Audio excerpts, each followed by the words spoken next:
आराध्य देव के श्री चरणों में सत सत नमन। मैं दीपिका गादिया सूरत से आपका जैन हिंदी ऑडियो बुक में स्वागत करती हूँ।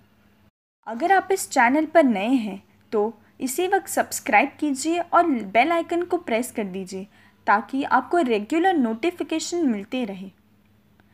जय जिनेंद्र बच्चों, आज क्या है?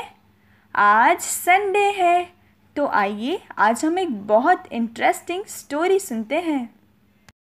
ये कहानी झारखंड के रंजोर की है। रंजोर वर्षों से ही एक राजपूता राजघराना रहा है। यहाँ बच्चों को बचपन से ही तलवार, गन्स और अन्य हथियार चलाना सिखा देते थे। बच्चों, ये हथियार क्या होते हैं? हथियार मतलब शस्त्र, वेपन्स। ये वो चीज़ें हैं जिससे आप किसी को नुकसान पहुंचा सकते हो, हानि पहुंचा सकते हो, उन्हें मार सकते हो। रंजोर के राजा का नाम राजा सोमनाथ था और उनके पुत्र का नाम युवराज शांतनु था। उनके नाम की तरह वे बहुत शांत और अहिंसक को प्रिय करने वाले व्यक्ति थे। मतलब वे एकदम पीस लविंग इंसान थे। एक समय की बात है, रंजोर के राजा सोमनाथ कुछ काम से दूसरे शहर गए हुए थे कुछ दिनों के लिए। पीछे से रंजोर के पड़ोसी राजशासन तेंतला ने इस समय का नाजायज़ फ़ायदा उठाया और रंजोर में कुछ डकैत भेज दिए। बच्चों, ये डकैत कौन होते हैं? ये वह लोग हैं जो दूसरों की चीज़ें चुराते हैं।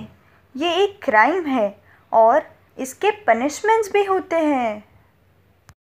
रंजोर में चोरी बढ़ती हुई, प्रजा परेशान हो गई। वे गुस्से में अपने युवराज के पास पहुँचे और कहने लगे, महाराज, इन चोरों को पकड़ के बंदी बना दो आप। युवराज मुस्कुराते हुए बोले, सज़ा देने में कोई बड़ी बात नहीं है। बड़ी बात तब होगी जब मैं इन लोगों को जीवन का असली मूल्य बता पाऊँ, इन्हें सही राह दिखा पाऊँ। प्रजा सोचने लगी, ये युवराज क्या कह रहे हैं? चोरों को सही राह? क्या इन्हें जीने का हक है? क्या ये सुधर सकते हैं? बच्चों, ऐसा बोलते हैं ना, you can't go back and change the beginning, but you can give a new start and change the ending. मतलब आप ये तो नहीं बदल सकते कि ये इंसान कभी चोरी किया करता था, पर हाँ, ये आपके हाथ में है कि आप वो आगे सही राह पे चल सके, ऐसा उसे बना सके। युवराज ने डकैतियों को सही राह दिखाने के लिए प्रजा और सेवक के साथ मिलकर एक योजना बनाई। योजना कुछ इस प्रकार थी कि आज से अपने राज्य में कोई घर में लॉक मतलब कोई ताला नहीं करेगा। जी हाँ बच्चों, राजा ने सबको घर बंद करने के लिए मना कर दिया। लोग आश्चर्य हो गए, शॉक हो गए कि ये कैसा सॉल्यूशन है। चोरों को अंदर आने के लिए भी मेहनत नहीं करनी पड़ेगी, अभी हम खुद ही अपना दरवाज़ा खोल दें। सब लोग युवराज की आज्ञा का पालन करते हुए अपने घरों के दरवाजे खुले रखते हुए सोने लगे। अगली रात चोर वापस चोरी करने के इरादे से आए, पर इस बार नज़ारा कुछ अलग सा था। सब घर खुले हुए थे और सब सो रहे थे। किसी को अपनी कीमती चीज़ों की कोई चिंता नहीं थी। ये सब देख के चोर सोचने लगा, क्या मैं अब तक जो पैसा, ज्वेलरी सब चोरी करता था, क्या वो असली वेल्थ है? क्या वो असली दौलत है?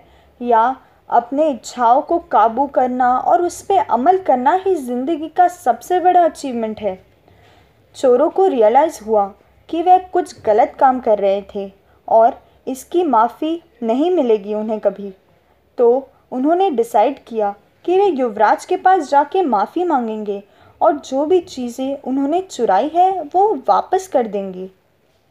चोर युवराज के पास पहुंचते हैं, उनसे माफ़ी मांगते हैं और उनका धन्यवाद करते हैं कि उनके नरम दिल और शांत स्वभाव की वजह से वह सब एक अच्छे इंसान बन गए।